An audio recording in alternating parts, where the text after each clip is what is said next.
Assalamualaikum warahmatullahi wabarakatuh. Perkenalkan, nama saya Siti Nur Hadijah dari kelas HPIB. Di sini saya akan memaparkan mengenai sejarah Islam klasik. Sejarah Islam klasik terbagi menjadi 4 periode. Yang pertama, perkembangan Islam pada masa Rasulullah. Yang kedua, perkembangan Islam pada masa Khulafaur Rasyidin. Yang ketiga, perkembangan Islam pada masa dinasti Umayyah. Dan yang keempat, perkembangan Islam pada masa dinasti Abbasiyah. Perkembangan Islam pada masa Rasulullah, dakwah di Mekah. Perintah dakwah pertama kali disampaikan malaikat Jibril melalui surat Al-Mudaththir dari ayat 1 sampai 7. Dakwah pertama Rasulullah dilakukan secara sembunyi-sembunyi kepada keluarganya, kawan-kawan dekatnya, kaum fakir dan budak selama sekitar 3 tahun dengan menekankan pada ajaran tauhid atau keimanan kepada Allah. Kemudian turun surat Al-Hijr ayat 94 yang memerintahkan Nabi untuk berdakwah kepada seluruh masyarakat Mekah secara terang-terangan. Dakwah Nabi secara terang-terangan memperoleh penentangan dari masyarakat Mekah yang dipimpin oleh Abu Jahal. Sehingga Rasulullah menyarankan kaum muslim untuk hijrah ke Habasyah. Selanjutnya adalah dakwah Rasulullah di Madinah.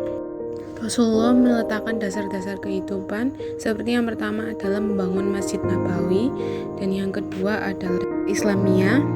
Ketiga adalah persahabatan kepada pihak-pihak yang tidak beragama Islam. Nabi juga berhasil memperluas wilayah kekuasaan hingga meliputi seluruh jazirah Arab.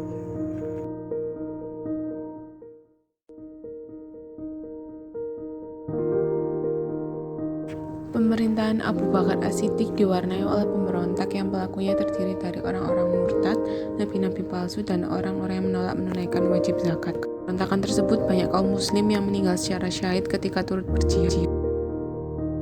Mengatasi pemberontakan tersebut, Abu Bakar mengirimkan pasukan militer yang terbagi menjadi 11 kelompok. Akhirnya dilakukan penghimpunan Al-Quran atas saran Umar bin Khattab. Bakar juga mendirikan lembaga keuangan yaitu Baitul Mal. Merintis ekspansi perluasan wilayah penyebaran agama Islam. Ada beberapa kebijakan pada masa pemerintahan Umar bin Khattab, di antaranya. Yang pertama adalah mendirikan Dewan Al-Kharaj, yaitu lembaga yang mengelola hasil pajak untuk kepentingan masyarakat. Yang kedua yaitu meningkatkan manajemen Baitul Mal. Yang ketiga yaitu penggunaan kalender Hijriyah.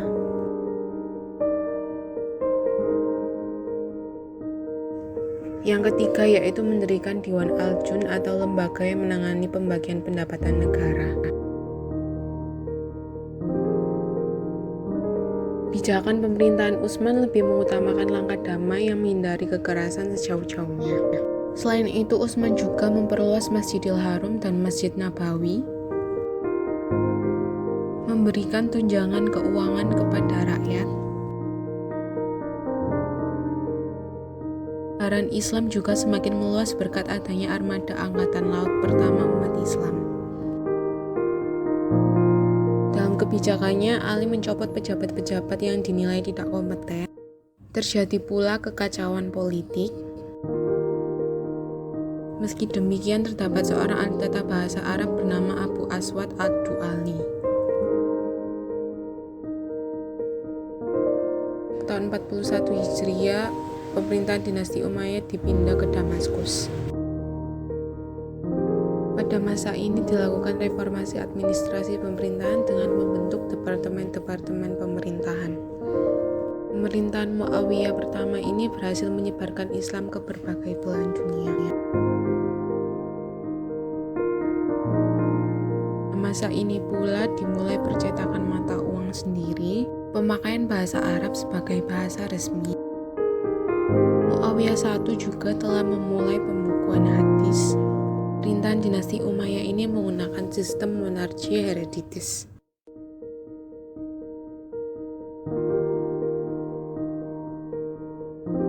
Pendiri dan penguasa dinasti ini adalah keturunan Al-Abbas, yakni paman Nabi Muhammad. Pola pemerintahan diterapkan berbeda-beda sesuai dengan perubahan politik, sosial, dan budaya. Jadi pula integrasi di bidang bahasa.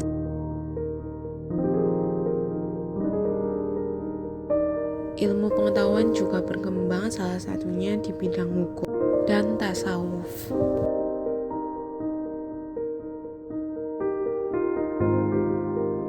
Di zaman pemerintahan Harun ar-Rasyid juga dibangun lembaga pendidikan dan juga rumah sakit.